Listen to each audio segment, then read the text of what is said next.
Hola, mi querido amigo. ¿Estás listo para sumergirte en una historia donde el eco de un secreto ancestral, susurrado en la humillación más profunda, no solo derribó un imperio construido sobre la soberbia, sino que reescribió el mismísimo linaje de una fortuna que se creía intachable?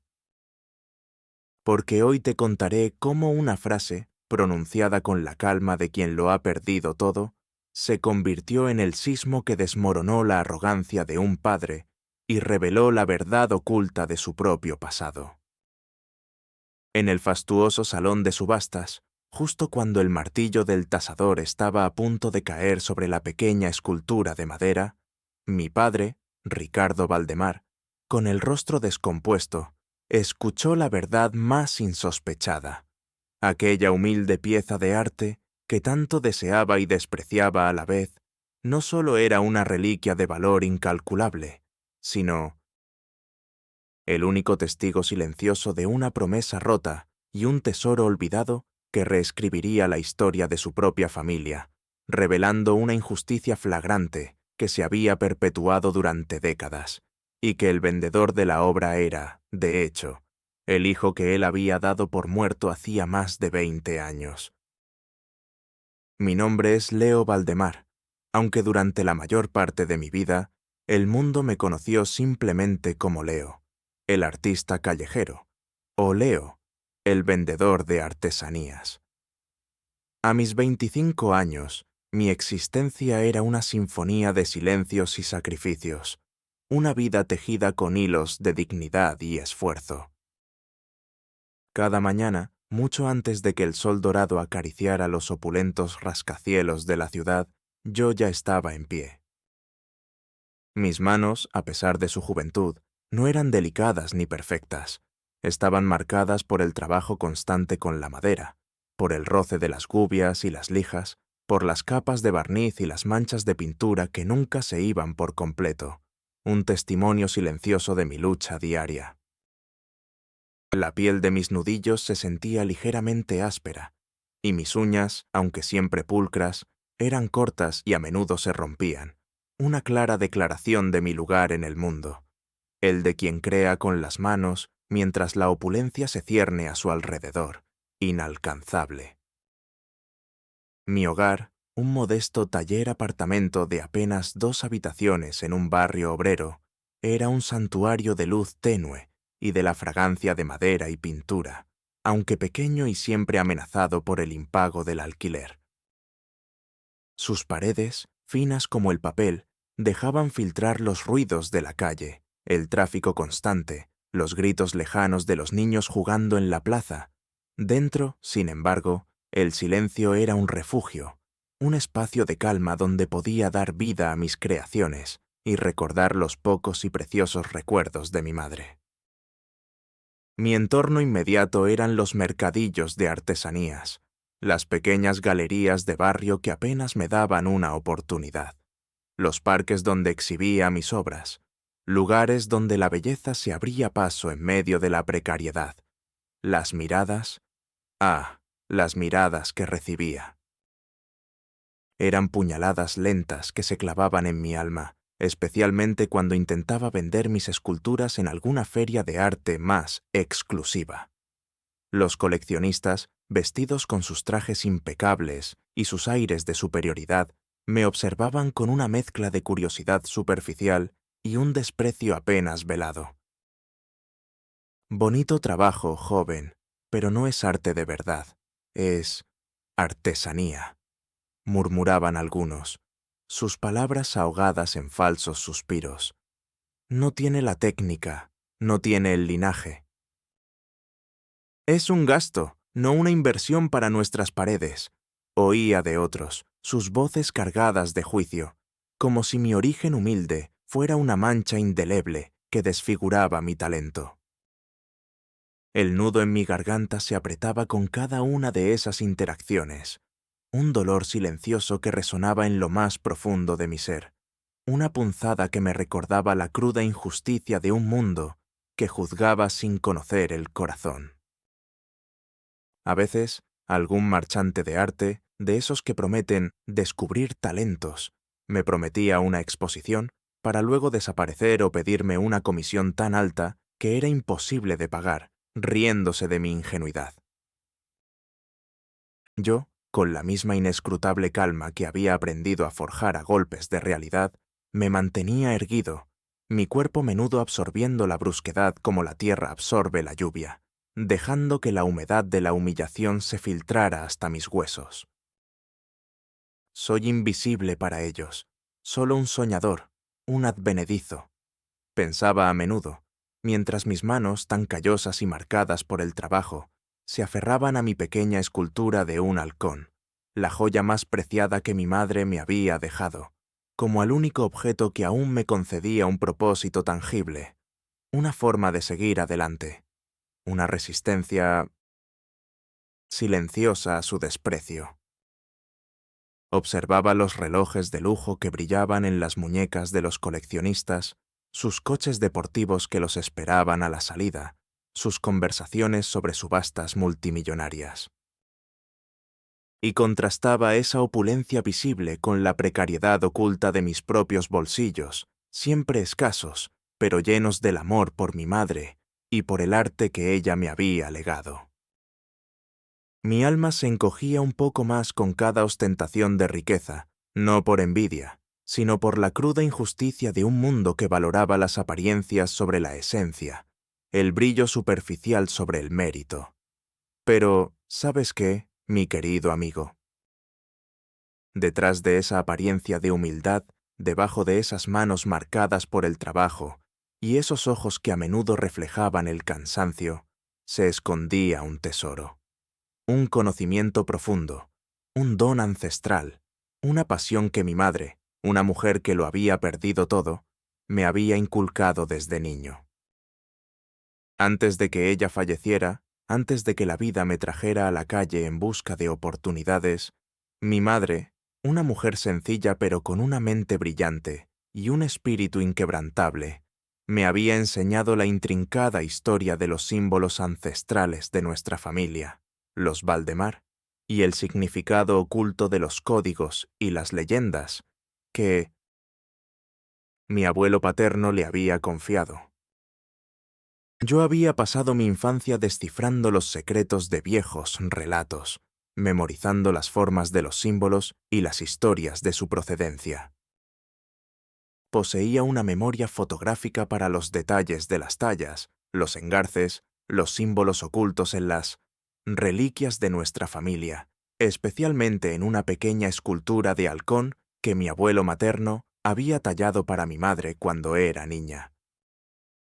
Era un experto en la autenticación de piezas históricas y, más aún, en la creación de arte que encarnaba esos símbolos, un don que había permanecido oculto, subestimado por un mundo que solo confiaba en las firmas famosas y las tasaciones de las grandes casas de subastas.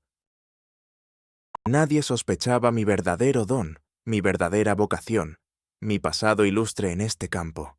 La gente, incluido mi propio padre, Ricardo Valdemar, me creía un artista sin rumbo, un huérfano más de la calle. Ricardo, el patriarca, se burlaba abiertamente de mi arte primitivo y de mi obsesión con la madera, sin saber que esa madera era la clave para desvelar su propia historia. Cuando el mundo, finalmente, viera lo que yo era, el impacto y la sorpresa serían devastadores. Los tasadores más prestigiosos, con toda su experiencia y sus diagnósticos complejos, se quedarían boquiabiertos, avergonzados de su propia ceguera y de su arrogancia. La idea de que el vendedor callejero era el portador de una sabiduría capaz de reescribir la historia de fortunas enteras y de desvelar la verdad sobre su propio hijo, sería una píldora amarga de tragar para muchos. Cada decisión que tomaba, cada preocupación que me carcomía, cada sentimiento que me invadía, cada observación del mundo a mi alrededor, todo se acompañaba de un monólogo interno que ocupaba mi mente, explorando las ramificaciones emocionales y estratégicas de mis pensamientos. ¿Debo seguir guardando este secreto? ¿Es mi deber proteger los recuerdos de mi madre y la verdad de mi identidad? ¿O es mi deber desvelar la verdad para que la justicia prevalezca, no solo para mí, sino para mi linaje, para el legado de mi abuelo? Las dudas me asaltaban con la fuerza de un río embravecido. Las ojeras bajo mis ojos eran el mapa de mis batallas nocturnas. Cuando un coleccionista me humillaba por el precio de mis obras, mi mente se debatía. Quiero gritarle que mi arte tiene un valor que él nunca entenderá, que mi valor no se mide en ceros en una cuenta bancaria, sino en la verdad de mi sangre. Pero si lo hago, ¿qué pasará? ¿Perderé mi sustento?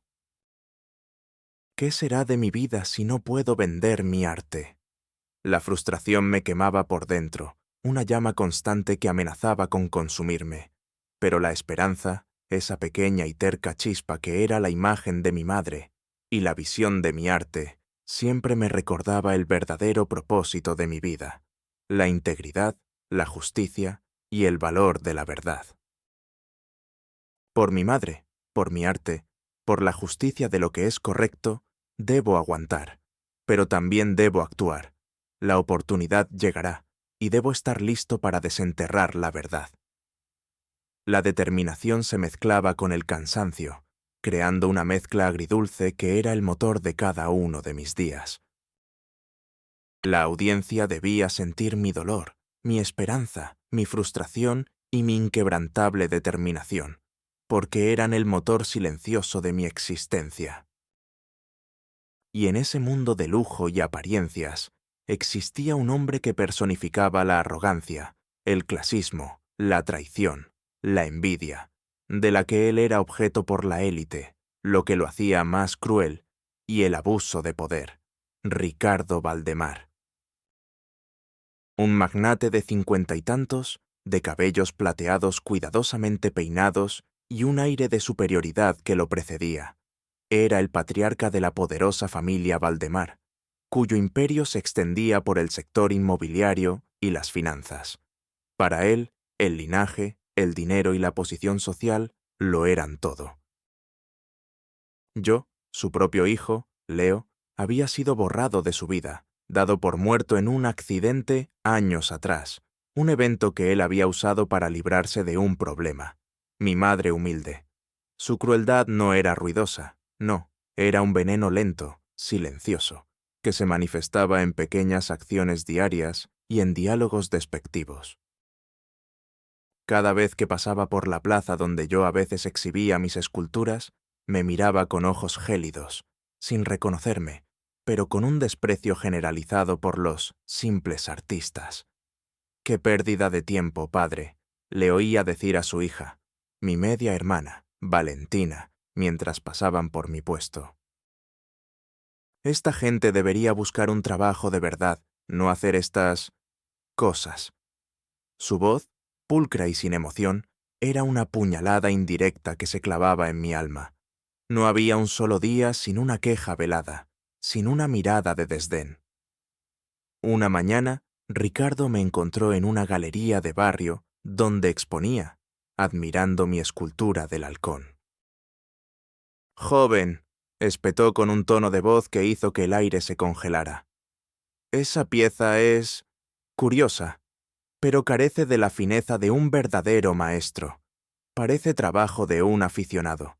No pierdas tu tiempo». El arte no paga las facturas.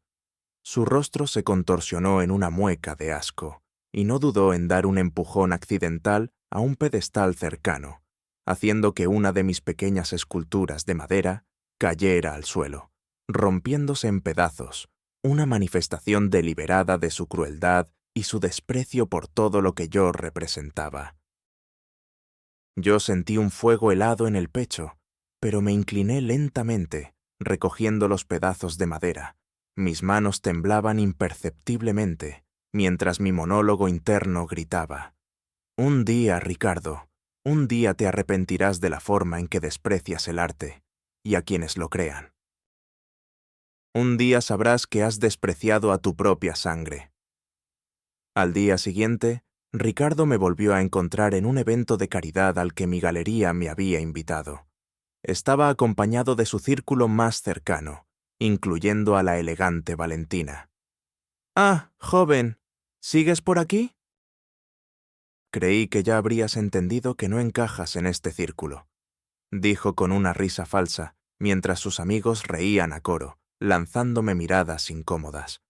La humillación era una estrategia, una forma de recordarme mi lugar, de pisotear mi autoestima y de reforzar su propia imagen de patriarca implacable. Cada vez que repetía estos patrones de comportamiento, variaba los detalles, el matiz en su voz, el gesto de su mano, la intensidad de su mirada, pero el objetivo era siempre el mismo: reforzar mi posición de intruso, de ser insignificante, de ser un simple estorbo en el impecable tapiz de su vida de lujo. La caída de Ricardo, oh mi querido amigo, tenía que ser tan visceral y satisfactoria como el ascenso de mi espíritu, un acto de justicia poética que purificara el aire de su desprecio y redimiera su alma. La vida cotidiana de Leo bajo el yugo de la injusticia y la subestimación era un eco melancólico de un pasado glorioso. Cada mañana, mi día comenzaba con el ritual silencioso de la creación. A las 5:30 en punto, antes de que la ciudad despertara por completo, yo ya estaba en mi pequeño taller, el aire impregnado del dulce olor a madera y el acre de la pintura. Mis rutinas eran las de un monje, desfasado con la velocidad del mundo moderno, pero ejecutada con una dignidad que ninguna humillación podía borrar. A las 6 de la mañana, la luz natural que entraba por mi ventana se convertía en mi estudio, y mis manos se ponían a trabajar en una nueva escultura, en un nuevo lienzo, en un nuevo sueño. Mis tareas eran un simulacro de importancia para el mundo exterior: crear arte, intentar venderlo, sobrevivir. Recorría las calles con mi carrito lleno de esculturas, oyendo los comentarios al pasar de la gente sobre el arte sin nombre, los precios demasiado altos para ser de un desconocido, los dibujos de niños. Cada palabra, cada risa, cada murmullo, era un recordatorio constante de la distancia que me separaba de ese mundo de reconocimiento y valor. «Este chico es tan lento, parece que no sabe vender», oía de un comerciante vecino mientras yo esperaba a un posible comprador. Otra vez, una galerista de moda, con una sonrisa helada, se quejó directamente a un crítico de arte sobre la falta de originalidad en el arte callejero, una indirecta clara hacia mí y mis obras. Estas palabras, aparentemente insignificantes, eran puñaladas lentas que se acumulaban. Yo sentía el ardor en mis ojos, pero me negaba a llorar. Mis labios se apretaban en una fina línea, una barrera contra la desesperación. Mi cuerpo se tensaba, mi corazón latía con un ritmo furioso, pero mi rostro permanecía impávido, una máscara de indiferencia que ocultaba la tormenta interna. El impacto acumulativo de estas pequeñas agresiones era agotador, drenando mi energía, pero al mismo tiempo forjando una resistencia de acero. La monotonía de mi existencia no me adormecía, me hacía más consciente de cada injusticia. El contraste entre la opulencia del entorno y la humildad de mi existencia era flagrante, una injusticia palpable. Los edificios de cristal que se alzaban sobre mí, los anuncios luminosos de marcas de lujo, las calles atestadas de coches caros, todo gritaba riqueza, poder y una vida sin preocupaciones. Yo, con mis manos marcadas por el trabajo y mi ropa sencilla, me movía como una pieza fuera de lugar en un museo de arte moderno, un objeto discordante en una obra de arte. Recordaba una vez que mi padre, Ricardo, me había visto desde su coche de lujo, sin reconocerme, pero con una mirada de hastío por la basura que se acumulaba en las calles. Su rostro, con un gesto de desprecio, se había alejado, llevándose consigo la última pizca de esperanza de ser reconocido. Yo sentí un fuego helado en el pecho, pero me incliné lentamente, mi voz un murmullo apenas audible, sintiendo el peso del recuerdo de mi madre sobre mí. La escena me persiguió durante días, una herida abierta en mi dignidad, una que ardía cada vez que pensaba en la injusticia que me había tocado vivir. Es un peso sobre mi alma, una injusticia que me ahoga, pensaba mientras repasaba mentalmente los símbolos secretos, grabados en la base de mi escultura del halcón. Pero mi amor por mi madre, mi herencia de sabiduría y la verdad de mi arte me daban una razón para resistir, un propósito que valía más que cualquier orgullo momentáneo. La semilla del cambio, mi amigo, germinó de la manera más dolorosa, del lugar más preciado para mí, mi propia dignidad y el legado de mi madre. La situación económica de mi galería era crítica, y la dueña, una mujer amable pero en apuros, me pidió que vendiera la escultura del halcón, mi obra más preciada, la que mi madre me había encargado antes de morir, una pieza que llevaba grabados los símbolos secretos de nuestra familia. Me rehusaba.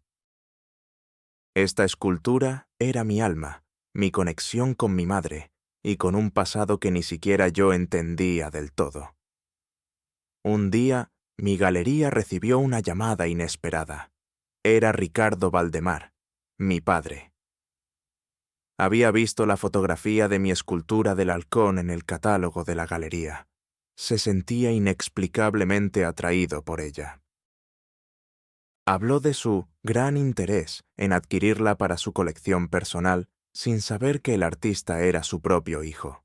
Él quería la escultura, no por su valor estético real, sino por un detalle que él no podía identificar, pero que lo perturbaba. Mi galerista me lo contó con entusiasmo. Leo, es una oportunidad de oro, el mismísimo Ricardo Valdemar. Es tu momento.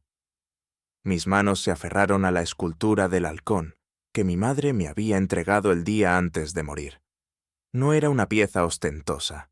Su valor material era modesto, tasado en unos pocos miles de dólares, pero para mí era invaluable. Mi madre me había contado historias sobre ella. Leo, este halcón ha sido el guardián de nuestra familia durante generaciones. No es solo madera tallada. Es el testimonio de la resiliencia de nuestro linaje, de los secretos que guardaron, de las promesas que se mantuvieron, incluso en la oscuridad. La historia parecía simple, pero algo en la forma en que mi madre lo dijo, el brillo en sus ojos, siempre me había intrigado. En ese instante, mientras mi galerista me urgía a aceptar la oferta de Ricardo, y yo sentía la madera fría en mis dedos, mi mente, mi tesoro oculto, comenzó a registrar sutiles patrones. Recordé un detalle que mi madre me mencionó una vez, casi al pasar. Hay un secreto en el reverso, Leo, uno que solo los ojos que ven más allá del brillo pueden descifrar. Un símbolo que une nuestra historia a la de los Valdemar y a la verdad de quién eres. Me había reído entonces, pensando que era una de sus fábulas para niños. Pero ahora, con la presión de la venta, con la amenaza de perderla, esa frase regresó con una fuerza abrumadora. Acerqué el halcón a la luz y noté una serie de grabados casi invisibles en la base, apenas perceptibles al tacto, un patrón que nunca había notado antes. Era una serie de pequeñas líneas y puntos, como un código diminuto, en un lugar donde la madera estaba ligeramente oscurecida por el tiempo. Y justo al lado, un pequeño engranaje diminuto, casi camuflado, que nunca había girado. Mi corazón dio un vuelco. No era solo un grabado, era una pista. La confirmación de que mi tesoro oculto, mi verdadera sabiduría, era más relevante que nunca. En ese instante, una chispa, una idea apenas formada, encendió mi mente. Mi conocimiento de los símbolos ancestrales y de los códigos secretos en las obras de arte, dormido por años, se agitó con una fuerza abrumadora. No es una coincidencia, pensé. Es el destino. La escultura de mi madre no es solo una obra de arte, es un mensaje. Y yo soy el único que tiene la llave para descifrarlo. Es mi historia. Es nuestra historia. La incredulidad inicial se mezcló con una punzada de esperanza tan intensa que casi me hizo llorar. Podría ser una ilusión, me dije. Pero, ¿y si no lo es? ¿Y si este es el momento de revelar la verdad, no solo de mi don, sino del verdadero valor de mi linaje, de mi propia existencia? La persistencia de la señal, la forma en que mi conocimiento ancestral se alzaba como la única solución al misterio del halcón, y la posibilidad de que mi padre estuviera involucrado, me obligaba a considerarlo. Mis pensamientos internos se desbocaron, una avalancha de preguntas y posibilidades. ¿Y si este era el momento para que mi don fuera reconocido, no por fama, sino por la justicia? ¿Y si mi secreto era la única forma de desmantelar esta injusticia y de que mi padre, Ricardo, enfrentara la verdad sobre mi madre y sobre mí? La sola idea me provocaba una mezcla de miedo y una excitación vertiginosa. Miedo a la confrontación con Ricardo, a su ira, a su desprecio si mi plan fallaba, a que me acusara de fraude, a que me negara. ¿Y si el mundo no me creía, a mí, el artista sin nombre? El ridículo, la humillación, podrían ser peores que mi situación actual. Pero también una emoción abrumadora ante la posibilidad de demostrar mi valía, de usar mi verdadero talento para algo significativo, de no dejar que la historia de mi vida se perdiera en el olvido y que el hombre que me había abandonado viviera en la ignorancia. Es hora de que el mundo sepa quién soy realmente. Por mi madre, por mi arte, por la justicia, debo intentarlo. La chispa de esperanza se convirtió en una llama voraz, una determinación férrea que me quemaba por dentro. No hay vuelta atrás. La verdad, Leo, siempre encuentra su camino. Y a veces se esconde en el corazón de una obra de arte. El proceso de mi transformación, de mi silenciosa metamorfosis de artista humilde a guardián de una verdad invaluable, fue un ballet meticuloso de investigación, preparación y una disciplina que creía haber perdido. Cada noche, después de que mi pequeña galería cerraba, mi modesto taller se transformaba en mi cuartel general de operaciones. Mi mesa de trabajo, cubierta con herramientas de tallado y pigmentos, ahora también albergaba viejos libros de arte antiguo que mi madre me había heredado, lupas de joyero y cuadernos llenos de mis propias anotaciones sobre los símbolos de la escultura del halcón y las historias de nuestra familia. No resumía. Cada paso era vital, cada descubrimiento una pieza crucial. Mi investigación comenzó por las bibliotecas universitarias, donde mi atuendo sencillo a menudo me ganaba miradas de desdén. Bajo la excusa de buscar recursos para proyectos de investigación artística, logré acceder a bases de datos históricas, archivos genealógicos de familias prominentes y artículos de revistas especializadas en simbología y arte ancestral. El polvo de esos viejos volúmenes, con su aroma a papel envejecido y conocimiento acumulado, se adhería a mis ropas, un contraste irónico con el olor a madera y pintura que me acompañaba durante el día. Pasaba horas allí, rastreando cada línea, cada nombre, cada detalle, buscando correlaciones entre la historia oficial de los Valdemar y los misterios que la escultura del halcón parecía guardar. Descubrí menciones de un ancestro Valdemar que a principios del siglo XX había estado involucrado en un turbio litigio por una mina de oro, un evento que la historia oficial de la familia había convenientemente borrado.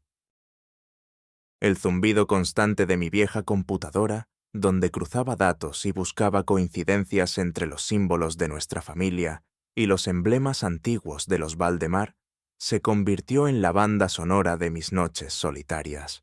hubo múltiples obstáculos. Mis manos, a pesar de su habilidad con la madera, temblaban más de lo que recordaba al manipular documentos delicados, y mi vista cansada a veces me dificultaba leer las pequeñas letras. Quizás soy demasiado ingenuo para esto, pensé.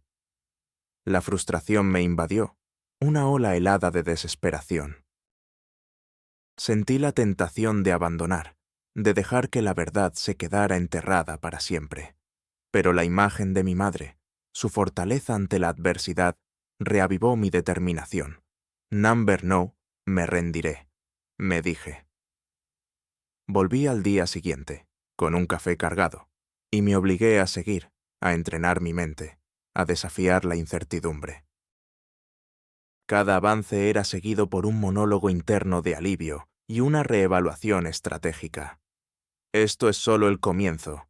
Ellos no saben lo que se les viene. Luego vino la observación secreta de mi propia escultura del halcón. Durante el día, mientras yo realizaba mis tareas de tallado o atendía a los pocos clientes de la galería, mis ojos no solo veían la belleza de la pieza, veían los puntos de referencia que mi madre me había descrito para encontrar el secreto. Con una pequeña lupa de joyero y unas herramientas diminutas, pasaba horas en la intimidad de mi taller, descifrando cada línea, cada punto, cada incisión en la base de la escultura. El ambiente en el taller era gélido por las noches, con el sonido del viento y el crujido de la madera bajo mis herramientas.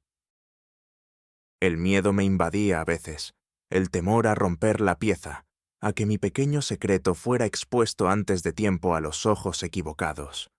Un paso en falso y todo se desmorona. Me recordaba, mi corazón latiendo como un tambor en mi pecho. Pero la adrenalina me impulsaba. La recolección de pruebas fue un desafío constante.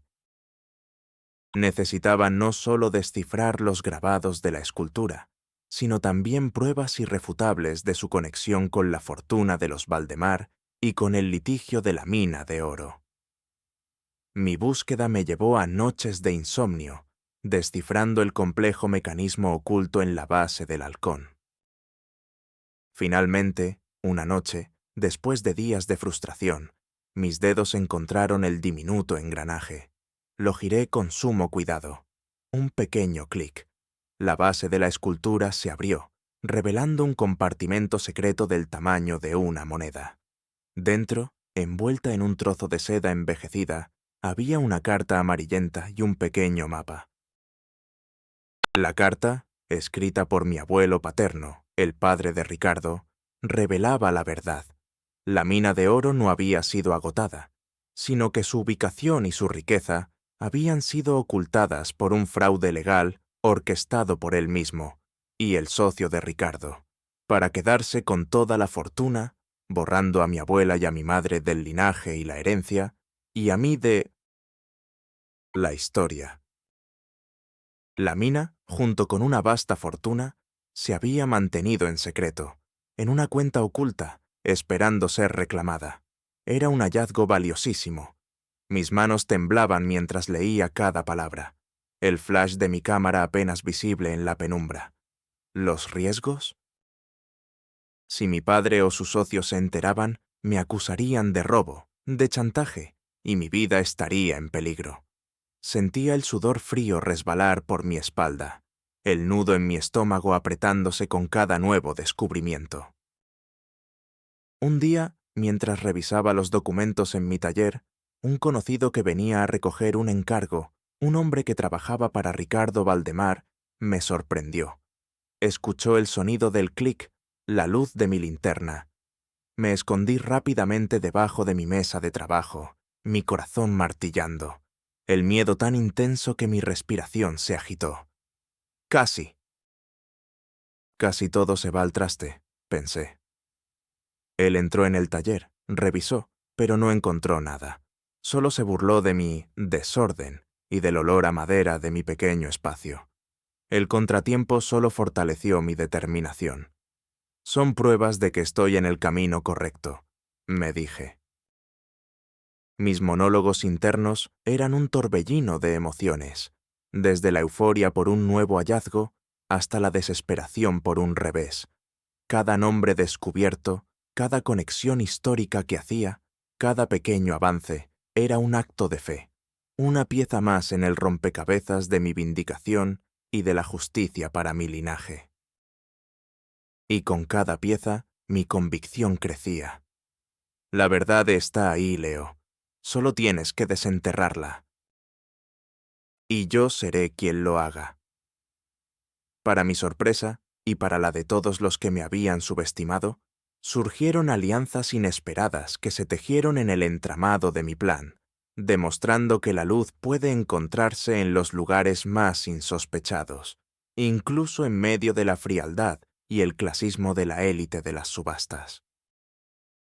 El primero en unirse a mi causa fue, contra todo pronóstico, la señorita Clara Solís, una joven y brillante abogada de arte que trabajaba en la casa de subastas más prestigiosa de la ciudad. La había conocido durante mis pocas incursiones en ese mundo, donde ella siempre me había tratado con un respeto inusual, notando mi mirada atenta sobre las piezas y mi peculiar conocimiento del arte. Una tarde, me armé de valor y le abordé en un rincón apartado de la galería. Le hablé de mi escultura del halcón, de la carta que encontré, de la historia de mi abuelo paterno y de la mina de oro oculta. Al principio, Clara me miró con una incredulidad palpable. Su rostro se tensó. «Leo, ¿qué tonterías está diciendo? Con todo respeto, pero los Valdemar son una de las familias más intachables de la ciudad. Y Ricardo Valdemar es un hombre de honor». Su voz era firme, un reflejo de su lealtad profesional, pero también de su sorpresa. Yo no lo presioné.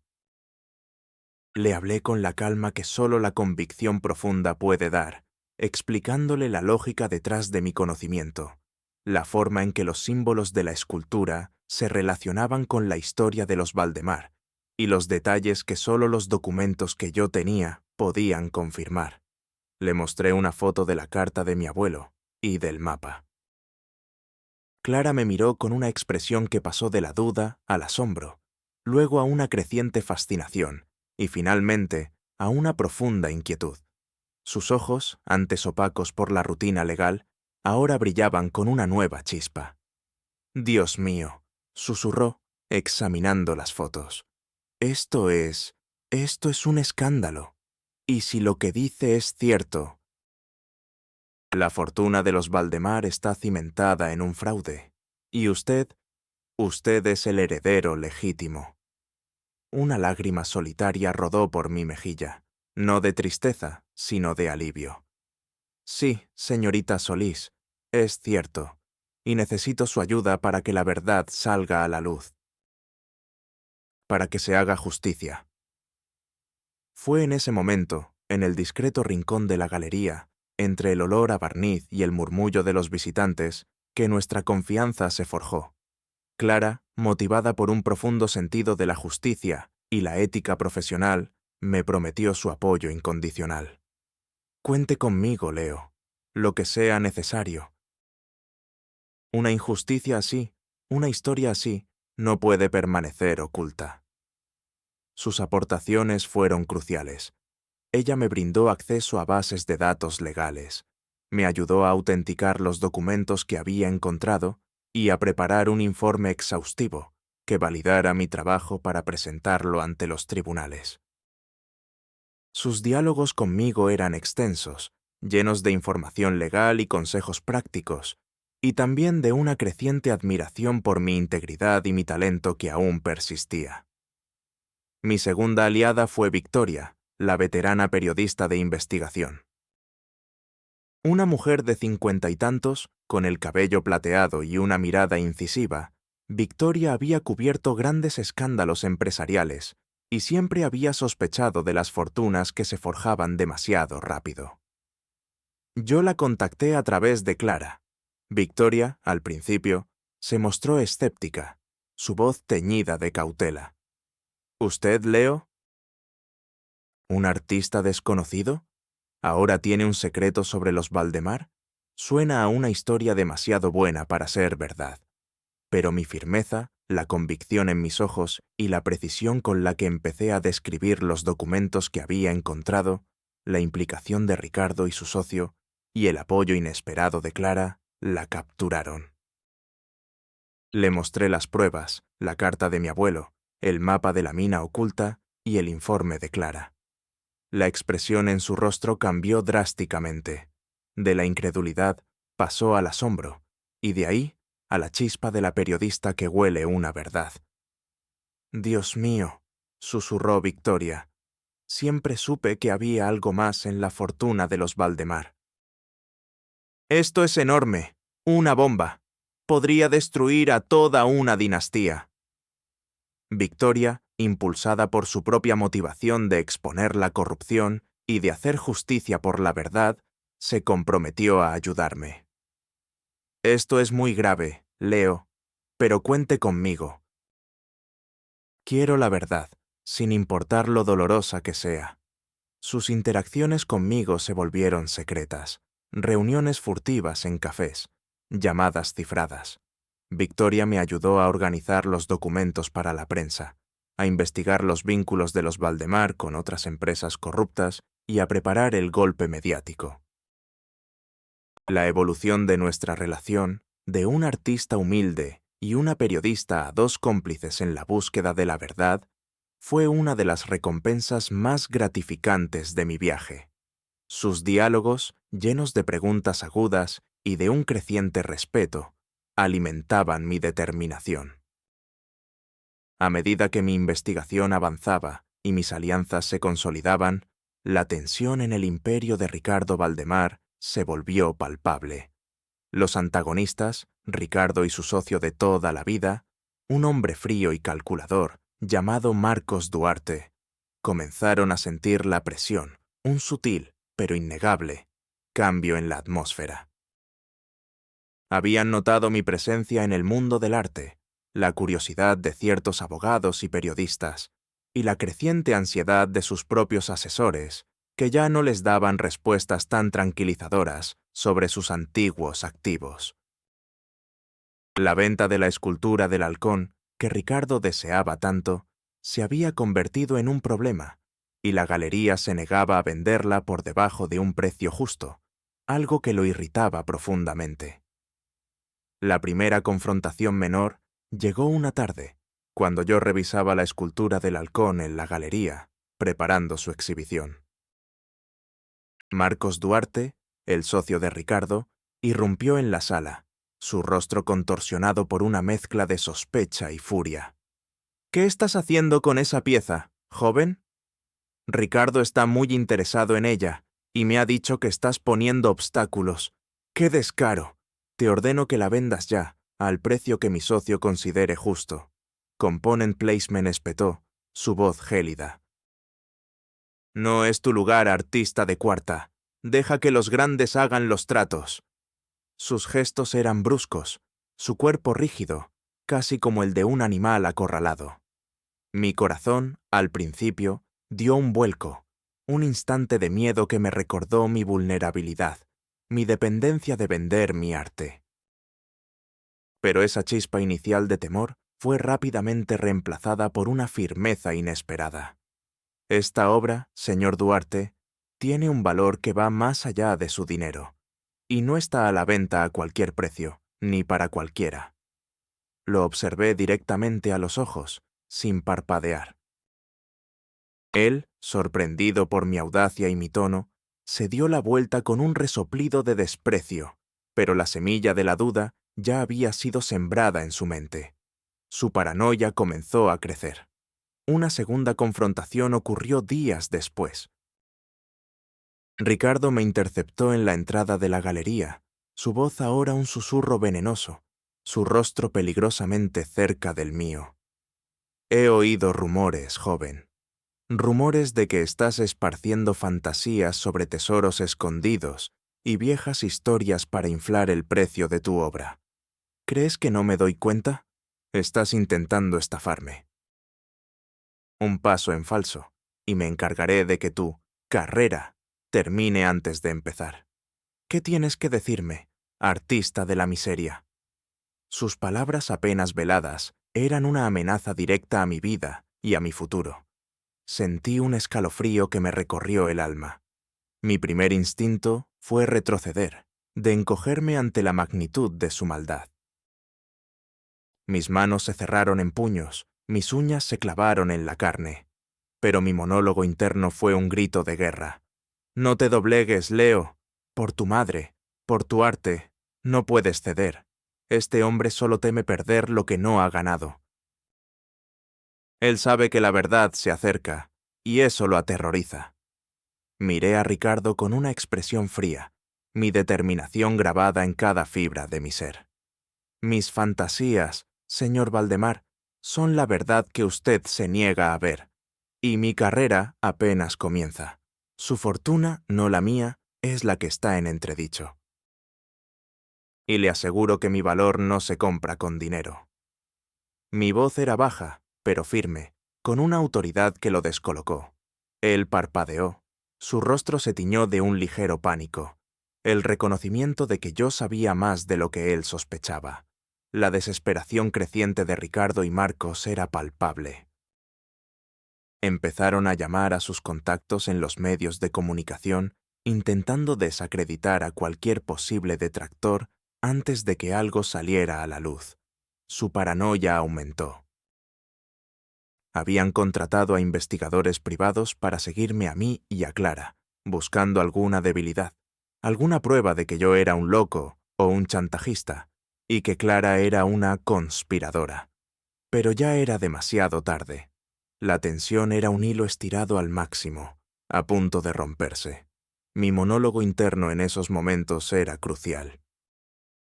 Evaluaba cada riesgo, cada movimiento de mis antagonistas, planificando mi siguiente paso. Ellos están asustados, eso es bueno. El miedo los hará cometer errores, y yo estaré listo para capitalizar cada uno de ellos. La verdad está a punto de explotar, y yo voy a ser la chispa. Mi resolución se había forjado en el fuego de la adversidad, y ahora estaba listo para encender la mecha, para desatar la revelación que cambiaría nuestras vidas para siempre. El clímax, mi querido amigo, fue una explosión que reverberó por los cimientos de la fortuna y el linaje, un punto de inflexión grabado en la memoria de todos los presentes. La escena se desarrolló en la noche de gala de la prestigiosa Subasta de Maestros Contemporáneos, el evento más importante del año para la élite artística y financiera de la ciudad. Ricardo Valdemar, mi padre, era el principal postor y anfitrión de la noche. Mi escultura del halcón era la pieza estrella, presentada como una obra enigmática de un artista anónimo. El fastuoso salón de subastas estaba abarrotado. Las luces brillantes de los candelabros de cristal iluminaban el ambiente de opulencia y falsa camaradería. Los coleccionistas, los críticos de arte, los millonarios, ocupaban sus sillas de terciopelo, sus rostros una mezcla de aburrimiento y expectativa. Ricardo Valdemar, impecable en su smoking, con una sonrisa tensa, ocupaba el asiento principal, flanqueado por Marcos Duarte, su socio, y Valentina, mi media hermana. Yo, Leo Valdemar, me encontraba discretamente en la parte trasera del salón, mi corazón latiendo con una determinación inquebrantable. A mi lado, Clara Solís, la abogada de arte, y Victoria, la periodista, observaban con expectación. Cuando el subastador, un hombre corpulento de voz resonante, presentó mi escultura, el murmullo se acalló. Y ahora, damas y caballeros, la pieza central de esta noche, una enigmática escultura de halcón en madera, del artista Anónimo 10. Su valor es incalculable. El subastador miró a Ricardo, quien asintió con una sonrisa de suficiencia, listo para hacer la primera puja, para adquirir la pieza que lo había obsesionado. Fue en ese momento. Con una serenidad que parecía sobrenatural en medio de la opulencia, me puse de pie lentamente, mi figura, modesta y sencilla, irradiando una autoridad silenciosa.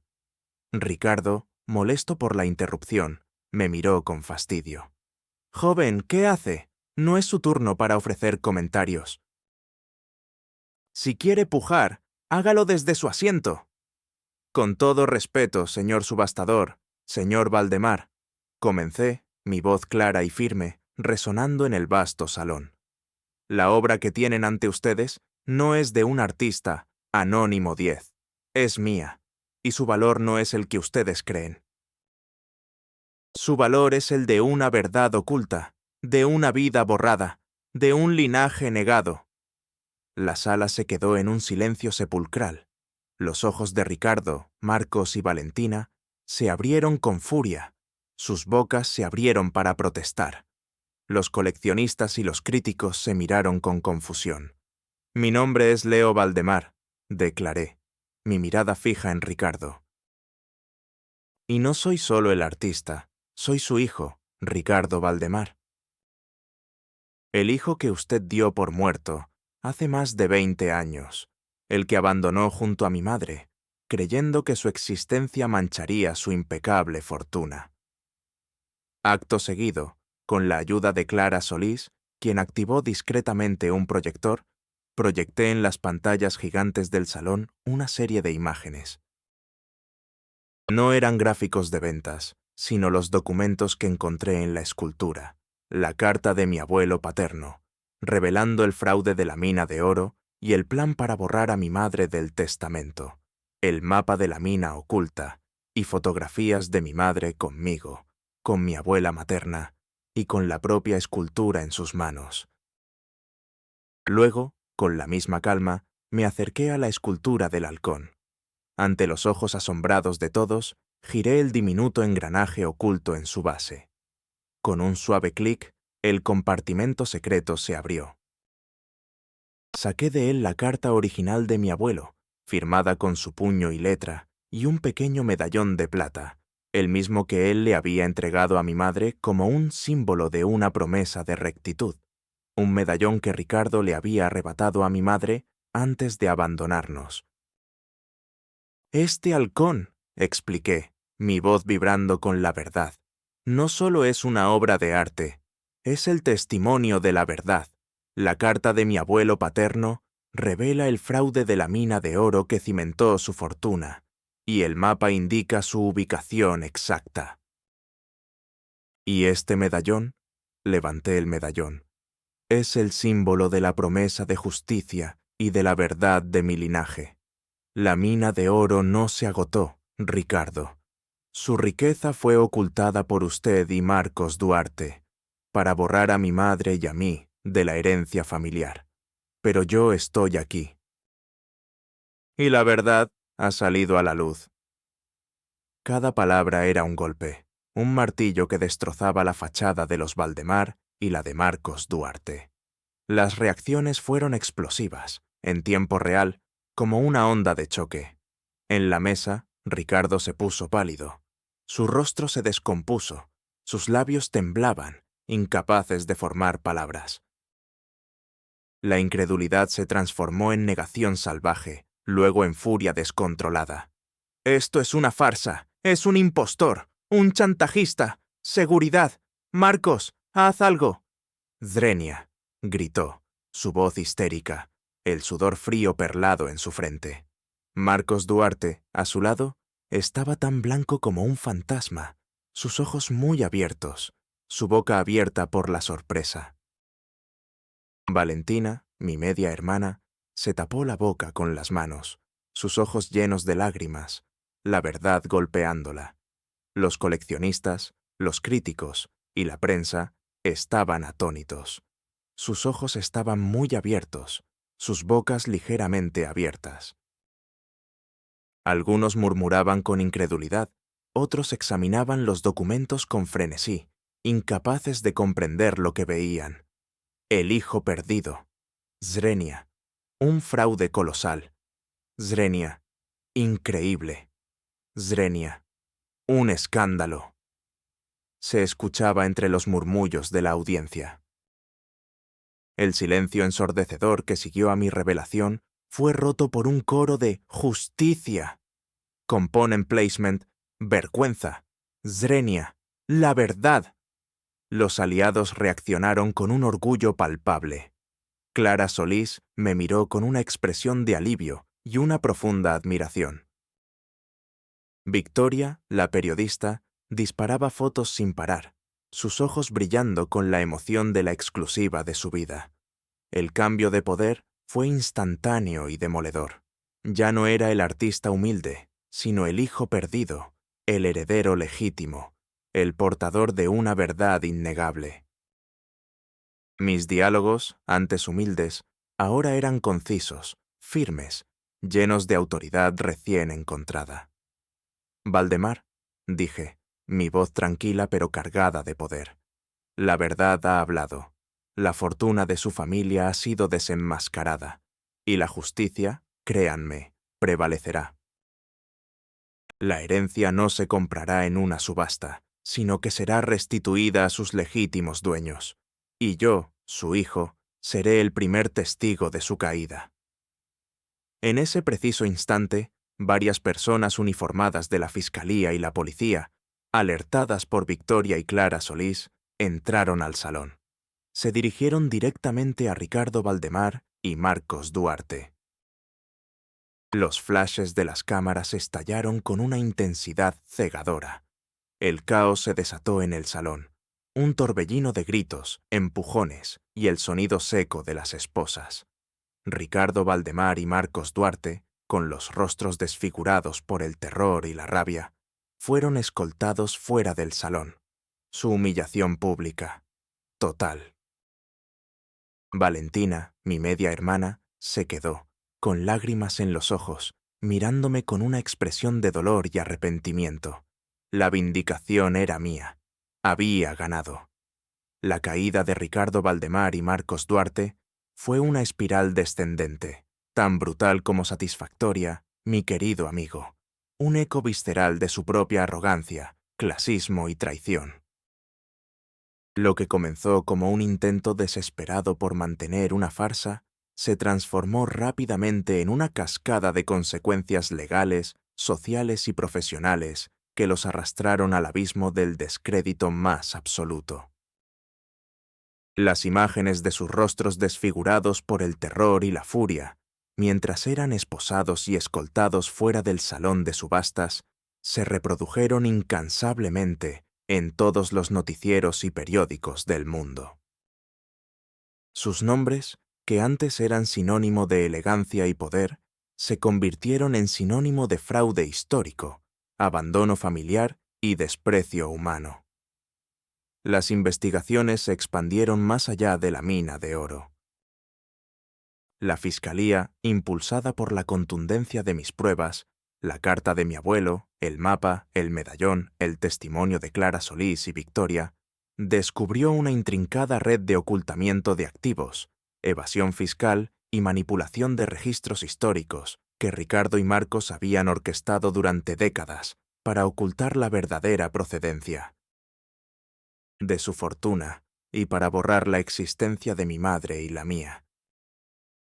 Se revelaron tratos turbios en otras propiedades y fundaciones donde tenían influencia, un imperio de engaño construido a base de su avaricia desmedida y su sed de mantener una imagen impoluta. Se abrieron juicios en múltiples jurisdicciones. Los que habían sido los intocables pilares de la sociedad se vieron arrastrados por el fango de los tribunales, sus nombres mancillados en cada titular, sus reputaciones pulverizadas en la arena pública. Los bienes de Ricardo Valdemar y Marcos Duarte fueron incautados, sus cuentas bancarias congeladas, sus lujosas propiedades y colecciones de arte embargadas para compensar los daños causados por el fraude y para garantizar la restitución de la fortuna oculta.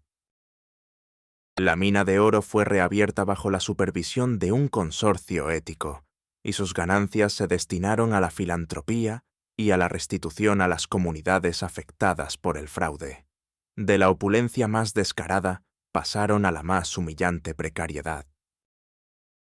Ricardo Valdemar y Marcos Duarte fueron condenados a prisión por sus crímenes, y su nueva realidad era la de una celda compartida, el uniforme monótono, la comida insípida y el desprecio de los demás reclusos, quienes los reconocían de la televisión y se mofaban de su caída. Su arrogancia se derrumbó por completo, reemplazada por una desesperación visceral. Se los vio en la calle, despojados de su poder, sus rostros demacrados, sus cuerpos encorvados por el peso de la vergüenza. De las figuras imponentes y pulcras no quedaba más que una sombra, un espectro de su antiguo yo. Los que antes los reverenciaban y los adularon, ahora los evitaban, les daban la espalda, los borraron de sus vidas como si nunca hubieran existido. Su red de apoyo se desintegró, dejando al descubierto la fragilidad de su poder construido sobre la mentira y el clasismo. La humillación pública fue su cárcel, la soledad su castigo. La bancarrota de su alma era infinitamente más profunda que la de sus finanzas, una ruina que ninguna cantidad de dinero podía reparar, ni todo el poder del mundo podía ocultar. Mientras Ricardo y Marcos se hundían en el abismo de sus propias fechorías, mi vida, la de Leo Valdemar, ascendía de las sombras hacia una luz resplandeciente, un triunfo que superó mis sueños más audaces. No fue un ascenso impulsado por la venganza, sino por la vindicación, la sanación y el inquebrantable deseo de reconstruir un legado basado en la compasión, la verdad y la justicia. El éxito no era solo mío, era de Clara Solís, de Victoria, de mi madre, en espíritu, de todos los que habían creído en la verdad y en el valor de una historia silenciada. Mi nuevo estatus profesional fue meteórico. La historia del hijo perdido que desveló el fraude ancestral se hizo viral, conmoviendo a millones y provocando un intenso debate sobre la historia, la ética y la restitución. La fortuna Valdemar, ahora en mis manos, fue completamente reestructurada y rebautizada como Fundación Valdemar por la Verdad y el Arte, un nuevo modelo de negocio basado en la transparencia y la responsabilidad social. Yo fui nombrado presidente y director de arte, una posición que superaba con creces mis necesidades. Mi primera gran obra fue la creación de un vasto complejo de talleres y galerías gratuitas para artistas emergentes y desfavorecidos, un lugar donde el arte no tenía precio, sino valor. Mi sanación emocional fue un proceso lento, pero profundamente gratificante. Dejé de sentirme una sombra. Cada vez que caminaba por la calle, la gente me saludaba con respeto, algunos incluso con lágrimas en los ojos. Las miradas de lástima o desprecio se habían transformado en miradas de asombro y reverencia. Mi pequeño taller fue reemplazado por un despacho luminoso y espacioso en la nueva sede de la Fundación, donde continuaba mis labores artísticas y administrativas, rodeado de mis esculturas, de los cuadros de mi madre y de la paz que finalmente había encontrado. Ya no había necesidad de esconder mi talento. Mi nueva vida, con vistas a la ciudad que ahora era mi lienzo, no tenía el brillo frío del cristal, sino la calidez del arte, de las sonrisas de los artistas, de la energía de la justicia, un reflejo de mi propia transformación.